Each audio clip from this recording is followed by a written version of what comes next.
नमस्कार. General Shankarrao Pandurang Patil Thorat, Kirti Chakra, distinguished service order, Padma Shri यांच्या जीवनाशी संबंधित एक्झिबिशनसाठी आपल्या सर्व लोकांचा स्वागत.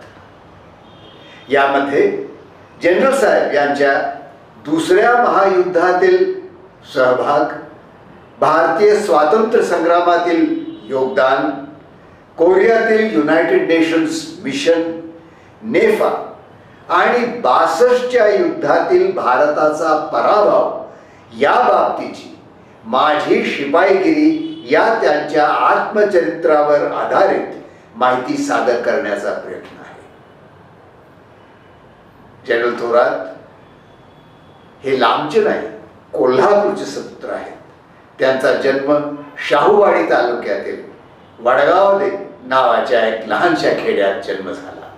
1925 मध्ये ते ब्रिटिश आर्मीमध्ये ऑफिसर म्हणून स्पर्धात्मक परीक्षेला बसले.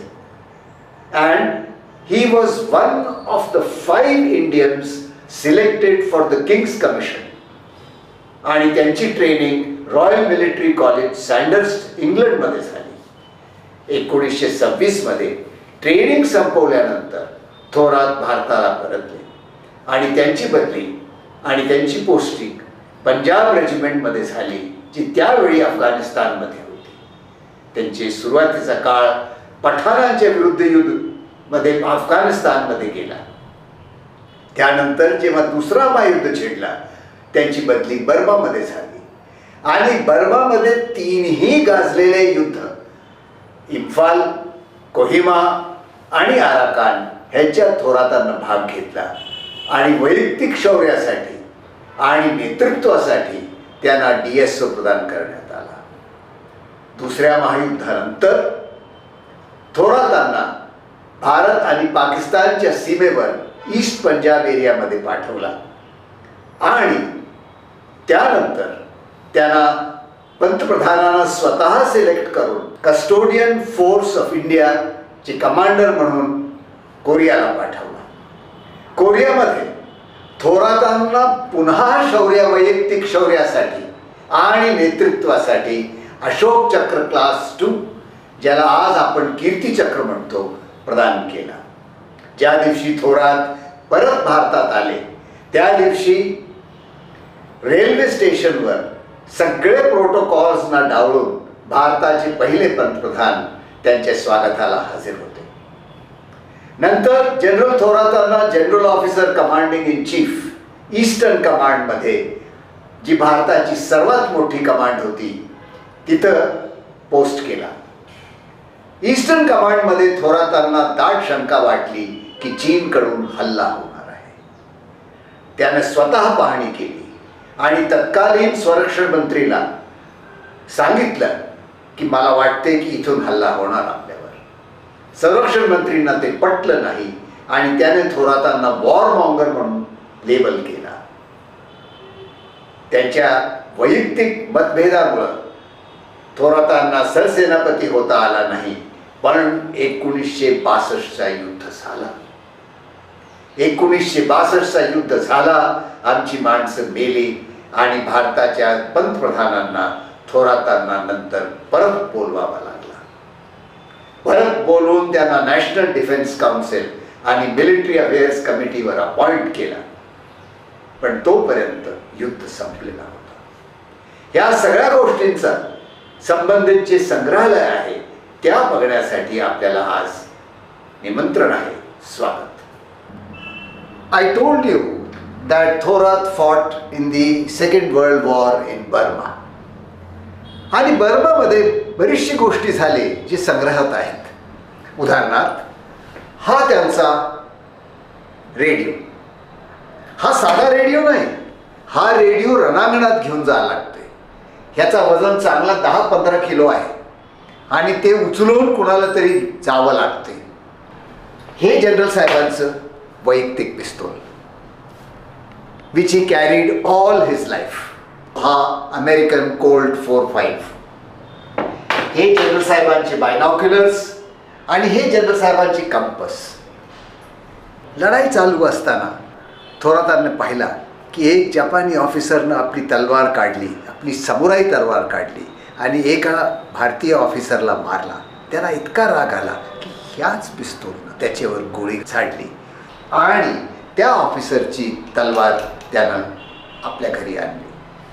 ह्या वैयक्तिक शौर्यासाठी जनरल साहेबांना डिस्टिंग्विश सर्व्हिस ऑर्डर देण्यात आला. तुम्हाला जर वाटत असेल की ही अतिशयोक्ती आहे तर हा पोस्टर पहा. हा पोस्टर लढाईमध्ये इश्यू झालेला होता आणि ह्या दाखवतो की जनरल साहेब त्या लढाईनंतर परत खाली टेकडीत नाही येत आहेत. बर्मातून परत आल्यानंतर जनरल साहेब कोल्हापूरला आले आणि कोल्हापूर दरबारानं जनरल साहेबांचा सन्मान केला. त्यावेळी राणी साहेबांना दिलेली ही तलवार थोरातांना देण्यात आली. दुसऱ्या महायुद्धानंतर थोरातांना दिल्ली एरिया कमांडर बनवला आणि स्वातंत्र्यानंतरची जी पहिली परेड होती ते पंडित नेहरूनं घेतली आणि त्यांच्या शेजारी थोरात उभा आहेत. The United Nations requested India help in the Korean problem. भारतानं 2 ऑफिसर सिलेक्ट केले. Lieutenant general K S. तिमय्या जे न्यूट्रल नेशन रिपॅट्रिएशन कमिशनचे चेअरमन होते आणि मेजर जनरल शंकरराव थोरात ज्यांना कस्टोडियन फोर्सचा नेतृत्व करण्याचा गौरव मिळाला. Both these officers were sent to Korea with 5,000 Indian troops. Their task was to send home 25,000 prisoners who did not want to go home. तेव्हा सगळ्या जगात एक शंका होती की भारत आपली भूमिका निभावू शकणार का नाही. जाताना पंडित नेहरूनं थोरातांना सांगितलं की as you go to Korea you carry the honour of India with you. या शब्दावरून थोरातांना आपल्या फोर्सचा मॉटो ठेवला for the honour of India, भारताच्या सन्मानासाठी. कोरियामध्ये भारताच्या नेतृत्वात कॅपिटलिस्ट राष्ट्रांचा प्रतिनिधित्व करत होते स्वित्झर्लंड आणि स्वीडन आणि कम्युनिस्ट राष्ट्रांचा प्रतिनिधित्व करत होते पोलंड आणि चेकोस्लोवाकिया आणि भारत होता मध्ये. ह्यांच्यात समतोलपणा आणि पीस ठेवणं ही फार मोठी कसरत होती आणि 25,000 सशस्त्र प्रिझनर्स ऑफ वॉर परत जायला तयार नव्हते.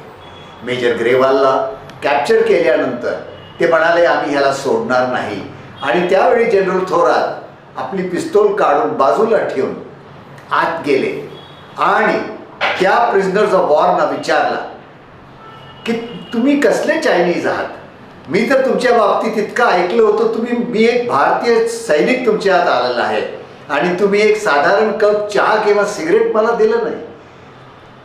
सिच्युएशन एका क्षणात बदलली आणि त्यांच्या अशोक चक्राच्या सायटेशनमध्ये रेकॉर्ड केलंय की जेव्हा ते परत निघाले तेव्हा त्या लोकांना जनरल थोरातांना सलामी दिली. ह्या चित्रावरनं तुम्हाला दिसून येईल की त्यांचे चेहरे किती बदललेले होते.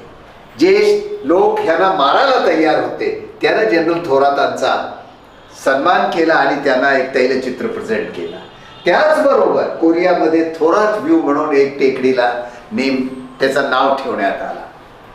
कोरियामध्ये मेजर ग्रेवालचा जीव वाचवण्यासाठी थोरातांना अशोक चक्र क्लास 2 दिला, ज्याला आज आम्ही कीर्ती चक्र म्हणतोय. In this way Thorat is really unique कारण he is the winner of the second highest gallantry award of the British आणि the second highest gallantry award in India.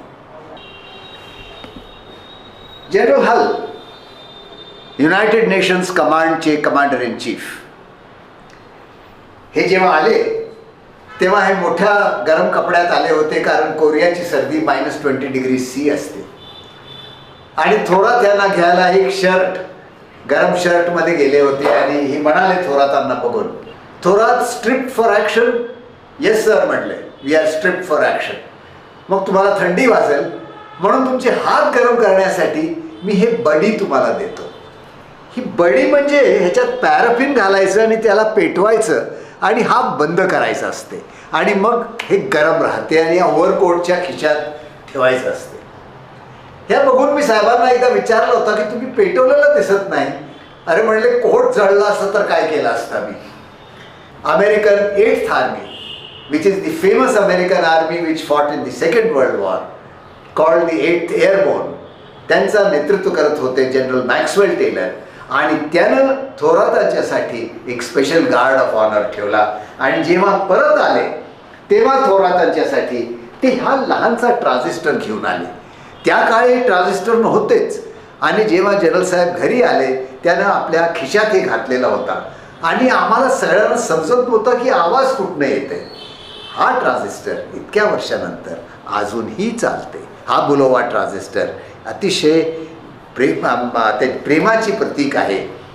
ज्या जनरलला ब्रिटिश आर्मीचा 2nd हायेस्ट शौर्यासाठी पदक आणि भारतीय सेनेचा 2nd हायेस्ट शौर्यासाठी पदक असला माणूस खूप वॉरलाईक असणार असं तुम्हाला वाटते ना.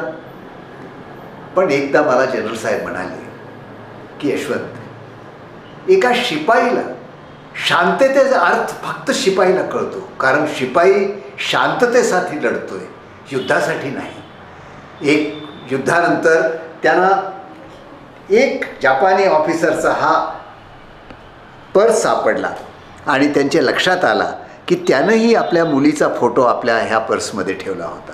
हा पर्स त्या जपानी ऑफिसरची आठवण म्हणून आमच्या घरात अजून आहे. जेव्हा थोरात कोरियातून परत आले तेव्हा शहाजी छत्रपतींनी त्यांना ही तलवार दिली आणि त्याला झुंजारराव हा खिताब दिला. 1957 मध्ये थोरातांना general officer commanding in chief eastern command बनवलं. मी तुम्हाला आधीच सांगितले की त्यावेळी त्यांना दाट शंका होती की चीनचा हमला होणार. थोरात सरदार पटेलांचे फार जवळचे होते आणि थोरात आणि पटेल दोघांचा मत होता की चीनवर विश्वास ठेवणं ही चूक आहे. पण त्या काळात चीनी हिंदी भाई भाईचा स्लोगन होता आणि थोरातांना बाजूला काढलं. थोरातांनी नुसतं सरकारला सावध केलं नाही, नुसतं सरकारच्या नजरेत वारंवार आणलं नाही की युद्ध होणार, पण जर युद्ध झालं तर आपण काय करू आणि आपली काय दशा होणार हे सरकारचे निदर्शनात आणण्यासाठी एक्सरसाइज लाल किल्ल्याचं आयोजन केलं. This exercise was attended by all the senior officers and the short point of the exercise was that the attack will come. पण कुणी त्याच्याकडे लक्ष दिलं नाही. हल्ला झाला, भारत हारला आणि थोरातांना परत बोलवावं लागलं. एकदा मी त्यांना विचारला की तुम्ही आयुष्यात आपली इन्स्पिरेशन कोणाकडनं घेतली, तर मला सांगितलं त्यानं, मी एकाच माणसाकडनं माझी आयुष्यातली इन्स्पिरेशन घेतली, ते म्हणजे हे छत्रपती शिवाजी थोरातांचे आराध्य देव होते आयुष्यभर.